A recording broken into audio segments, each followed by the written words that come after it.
ಅಲ್ಲಿ ನೋಡ್ರಿ ಕೈ ರೋಮಗಳು ಹೆಂಗೆ ನಿಮ್ಮಲ್ಲಿ ಕೇಳ್ತಾ ಇದೀವಿ, ಹೆಂಗೆ ಅಲ್ಗಾಡ್ತಿದೆ ಕಾಣ್ತಾ ಇದೆಯಾ? ಆ ರೀತಿ ಇದೆ.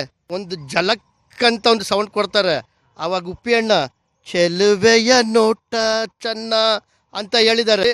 ಸಿನಿಮಾದ ಬಗ್ಗೆ ಮಾತಾಡೋರಾಗಿರಲಿ ತಿಳ್ಕೊಬೇಕು, ಈ ಬೆಸ್ಟ್ ಆಫ್ ಲಾಕೆ ಒಬ್ರಿಗೆ ಸಾಕು ಕೊಟ್ಬಿಟ್ಟಿದ್ದಾರೆ.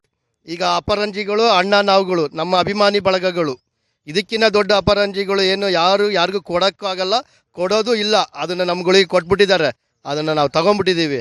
ಅದೇ ರೀತಿ ನಿನ್ನೆ 8 ಗಂಟೆ 13 ನಿಮಿಷಕ್ಕೆ 45 ಟ್ರೈಲರ್ 7 ಜಿಲ್ಲೆಗಳಲ್ಲಿ, ಮುಖ್ಯವಾಗಿ ಬೆಂಗಳೂರಲ್ಲಿ ಅಲ್ಲಿ ಅವರು ಸಂಸ್ಥೆಯವರು ಇದನ್ನು ಮಾಡಿಬಿಟ್ಟು 7 ಜಿಲ್ಲೆಗಳು ಒಂದೇ ಸಮಯದಲ್ಲಿ ಚಿತ್ರಮಂದಿರಗಳಿಗೆ ಬಿಡುಗಡೆ ಮಾಡಿದ್ದಾರೆ. ಒಂದೊಂದು ಸನ್ನಿವೇಶಗಳು ದೃಶ್ಯಗಳು ಯಾಕೆಂದರೆ ನಮ್ಮಲ್ಲಿ ನೋಡ್ರಿ ಕೈ ರೋಮಗಳು ಹೆಂಗೆ ನಿಮ್ಮಲ್ಲಿ ಕೇಳ್ತಾ ಇದ್ದೀವಿ, ಹೆಂಗೆ ಅಲ್ಗಾಡ್ತಿದೆ ಕಾಣ್ತಾ ಇದೆಯಾ? ಆ ರೀತಿ ಇದೆ. ಟ್ರೈಲರಲ್ಲಿ ಹೀಗಿದೆ ಅಂದರೆ ಇನ್ನು ಥಿಯೇಟ್ರಲ್ಲಿ ಸಾವಿರಾರು ಜನಗಳ ಮಧ್ಯ, ಅಭಿಮಾನಿಗಳ ಮಧ್ಯ ಆ ಸಿನಿಮಾ ಪರದೆ ಮೇಲೆ ನೋಡುವಾಗ ಇನ್ನು ಏನೆಲ್ಲ ಆಗುತ್ತೆ ಅಂತ ಮೈಯನ್ನು ನಾವು ತಿಳ್ಕೊಳ್ಳೋಕ್ಕಾಗಲ್ಲ. ಅದರಲ್ಲೂ ವಿಶೇಷವಾಗಿ ನಮ್ಮ ತಮಿಳು ನಟರು ಮತ್ತು ನಮ್ಮ ಕನ್ನಡ ನಟರುಗಳು ಎಲ್ಲರೂ ವಿಶೇಷವಾಗಿ ಪಾತ್ರ ಮಾಡಿದ್ದಾರೆ. ಒಂದು ಡೈಲಾಗ್ ಹೇಳಿದ್ದಾರೆ ಉಪ್ಪಿ ಅಣ್ಣ ಅವರು, ಬೆಸ್ಟ್ ಆಫ್ ಫ್ಲಾಕ್ ಅಂತೇಳಿ. ಈ ಬೆಸ್ಟ್ ಆಫ್ ಫ್ಲಾಕ್ ಇಟ್ಕೊಂಡು ಮುಂದೆ ಬರ್ತಕ್ಕಂಥ ಸಿನಿಮಾ ನೋಡೋರು ಆಗಿರಲಿ, ಸಿನಿಮಾದ ಬಗ್ಗೆ ಮಾತಾಡೋರಾಗಿರಲಿ ತಿಳ್ಕೊಬೇಕು, ಈ ಬೆಸ್ಟ್ ಆಫ್ ಲಾಕೆ ಒಬ್ರಿಗೆ ಸಾಕು ಕೊಟ್ಬಿಟ್ಟಿದ್ದಾರೆ. ಈಗ ಅದೇ ರೀತಿ ಶಿವಣ್ಣ ಒಂದು ಕಾಲಲ್ಲಿ ಗೆಜ್ಜೆ ಕಟ್ಕೊಂಡು ಒಂದು ಜಲಕ್ ಅಂತ ಒಂದು ಸೌಂಡ್ ಕೊಡ್ತಾರೆ, ಆವಾಗ ಉಪ್ಪಿ ಅಣ್ಣ ಚೆಲುವೆಯ ನೋಟ ಚೆನ್ನ ಅಂತ ಹೇಳಿದ್ದಾರೆ. ಇದಕ್ಕಿನ್ನ ಏನು ಬೇಕಾಗಿಲ್ಲ, ಅಲ್ಲಿ ಅಲ್ಗಾಡಿಸ್ಬಿಟ್ಟಿದ್ದಾರೆ, ಇಲ್ಲಿ ಬಾಯಲ್ಲಿ ಹಾಡು ಹೇಳ್ಬಿಟ್ಟಿದ್ದಾರೆ. ಇಷ್ಟು ತಿಳ್ಕೊಂಡು ನಮ್ಮ ಕನ್ನಡ ಸಿನಿಮಾ ಅಭಿಮಾನಿಗಳು, ಕನ್ನಡ ಕಲಾಭಿಮಾನಿ ರಸಿಕರು ತಿಳಿದು ನಡೆದ್ಬಿಟ್ರೆ ಮುಂದಿನ ದಿನಗಳಲ್ಲಿ ನಮ್ಮ ಕನ್ನಡ ಚಿತ್ರರಂಗ ಎಲ್ಲೆಲ್ಲೋ ಹೋಗಿ ಎಲ್ಲೆಲ್ಲೋ ಎಷ್ಟು ಪುಟದಲ್ಲಿ ಸೇರಿಬಿಟ್ಟಿದೆ. ಇವಾಗ ಇನ್ನೂ ಸೇರಿಸ್ಬಿಡ್ತಾರೆ ನಮ್ಮ ಶಿವಣ್ಣ ಉಪ್ಪಿ ಅಣ್ಣ, ಹೌದಲ್ವಾ? ಅದೇ ರೀತಿ ನಮ್ಮ ರಾಜ್ ಬಿ ಶೆಟ್ಟಿ ಅವರು ತುಂಬ ಅದ್ಭುತವಾಗಿ ಆ ಪಾತ್ರನ ನಿರ್ವಹಿಸಿದ್ದಾರೆ. ಅದು ನಾವು ಸಿನಿಮಾ ನೋಡಿಲ್ಲ. 25 ಕ್ರಿಸ್ಮಸ್ ವಿಶೇಷನೇ ಕ್ರಿಸ್ಮಸ್ಸೇ 45 ಆಗಿರ್ಬೇಕು ಅಷ್ಟಂತೂ ನಾವು ಹೇಳಲಿಕ್ಕೆ ಬಯಸ್ತಾ ಇದ್ದೀವಿ. ನಮ್ಮ ಶಿವಣ್ಣ ಅಭಿಮಾನಿಗಳಾದಂಥ ನಮ್ಮ ಹಿರಿಯರು ಅವರು ಅಭಿಮಾನಿ ಬಳಗದಲ್ಲಿ ಯೋಗೇಶ್ ಅಣ್ಣ ಅಂತೇಳಿ, ಅದೇ ರೀತಿ ತಮ್ಮ ರಮೇಶ್ ಅಂತೇಳಿ ಉಪೇಂದ್ರ ಅಭಿಮಾನಿ ಬಳಗದವರು ಎಲ್ಲ ಬಂದಿದ್ದೀವಿ ಆತ್ಮೀಯರಾಗಿ.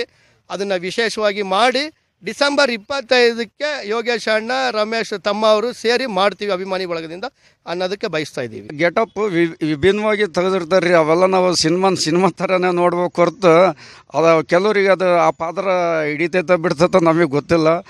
ನಮ್ಮ ಶಿವರಾಜ್ ಕುಮಾರ್ ಅವರು ಮತ್ತು ಉಪೇಂದ್ರ ಸರ್ ಅವರು ಇದು 3ನೇ ಪಿಕ್ಚರ್. ಇದು ಮೊದಲನೇದು ಪ್ರೀತ್ಸೆ ಬಂತು, 2ನೇದು ಬಂದು ಲವಕುಶ, ಇದು 3ನೇದು. ಇದು ಮತ್ತು ಹ್ಯಾಟ್ರಿಕ್ ಹೊಡೆಯೋದ್ರಲ್ಲಿ ಡೌಟ್ ಇಲ್ಲ. ಬಹು ನಿರೀಕ್ಷಿತ ಚಿತ್ರ ಇದು. ಇದು ಹೊಸಪೇಟೆಯವರು ಅಪ್ಪು ಸರ್ನ ಹೆಂಗೆ ಬಿಟ್ಕೊಡಲ್ಲ ದೊಡ್ಡ ಮನೆನ, ಕರ್ನಾಟಕದಲ್ಲಿ ದಾವಣಗೆರೆ ಜನ ಶಿವಣ್ಣನ ಬಿಟ್ಕೊಡಲ್ಲ. ಇದು ದೊಡ್ಡ ಮನೆ ಸಾಮ್ರಾಜ್ಯ ದಾವಣಗೆರೆ. ತುಂಬ ಚೆನ್ನಾಗಿದೆ ಸರ್. ಈ ಚಿನ್ನಲ್ಲ ಅಪರಂಜಿ ಅಂತ ಹೇಳ್ತಾರಲ್ಲ ಆ ಥರ ಇದೆ ಸರ್. ಟ್ರೈಲರ್ ನೋಡಿದ್ವಿ, ತುಂಬ ಅದ್ಭುತವಾಗಿ ಬಂದಿತ್ತು. ಏನಂದರೆ ಇದರಲ್ಲಿ ವಿಶೇಷ ರಾಜ್ ಬಿ ಶೆಟ್ಟಿ ಮತ್ತು ಶಿವಣ್ಣ ಸರು, ಉಪ್ಪಿ ಬಾಸು ಎಲ್ಲರೂ ಆ್ಯಕ್ಟ್ ಮಾಡಿದ್ದಾರೆ. Arjun Janya first time direction ಮಾಡಿದ್ದಾರೆ, ತುಂಬ ಅದ್ಭುತವಾಗಿ ಮಾಡಿದ್ದಾರೆ. ಏನಂದರೆ ಇದಕ್ಕೆ ಶಿವಣ್ಣನ ಹೊಸ ರೋಲ್ ತೋರಿಸಿದಾರಲ್ಲ, ಅದು ತುಂಬಾ ಖುಷಿ ಆಗ್ಬಿಡ್ತು. ಆಮೇಲೆ ಉಪ್ಪಿ ಸರ್ ಆ್ಯಕ್ಟಿಂಗ್ ಅಂತೂ ಮಜಬೂತವಾಗಿ ಮಾಡಿದ್ದಾರೆ. ಈ ಸಿನಿಮಾನ ನೋಡೋಕ್ಕೆ ಭಾಳ ಕಾತುರದಿಂದ ಕಾಯ್ತಾ ಇದ್ದೀನಿ. ಆದಷ್ಟು ಗಡ ಬಂದರೆ ಇನ್ನೂ ಖುಷಿ ಅಂದ್ಕೊಂಡ್ವಿ. ಆದರೆ 25ಕ್ಕೆ ರಿಲೀಸ್ ಆಗ್ತಾಯಿದೆ ಡಿಸೆಂಬರು, ಇದೇ ತಿಂಗಳಲ್ಲಿ. ಅದನ್ನು ನೋಡ್ರಿ, ನೀವು ಖುಷಿ ಆಗ್ತೀರಾ. ನಿಮ್ಮ ಜೊತೆಗಿರೋಂಥವ್ರನ್ನೂ ಕರ್ಕೊಂಬಂದು ಸಿನಿಮಾ ನೋಡ್ರಿ, ಸಿನಿಮಾ ನೋಡಿ ಸಿನಿಮಾನ ಗೆಲ್ಸ್ರಿ. ಆಮೇಲೆ ಇದನ್ನು ನೋಡಿದವ್ರು ನೀವೇ ಹೇಳ್ತೀರಾ ಈ ಚಿತ್ರ ಎಷ್ಟು ಖುಷಿಯಾಗಿರುತ್ತೆ ಅಂತ ನಿಮಗೆ ಅನಿಸುತ್ತೆ. ಸರ್ ಟ್ರೈಲರ್ ಮಾತ್ರ ಅದ್ಭುತ. ಆಮೇಲೆ ಇದು ಇನ್ನೊಂದು ಐತ್ರಿ, ಇದು 2002ರಲ್ಲಿ ಪ್ರೀತ್ಸೆ ಬಂದದ್ದು.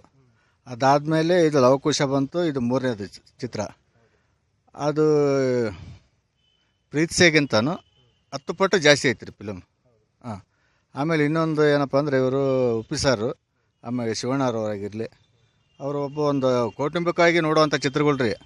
ವಡಿ ಬಡಿ ಕಡಿ ವಡಿ ಅಂಥವೇನಿರಲ್ಲ, ಎಷ್ಟು ಬೇಕೋ ಪಿಕ್ಚರಿಗೆ ಎಷ್ಟು ಬೇಕೋ ಅಷ್ಟು ಇರ್ತೈತೆ ರೀ.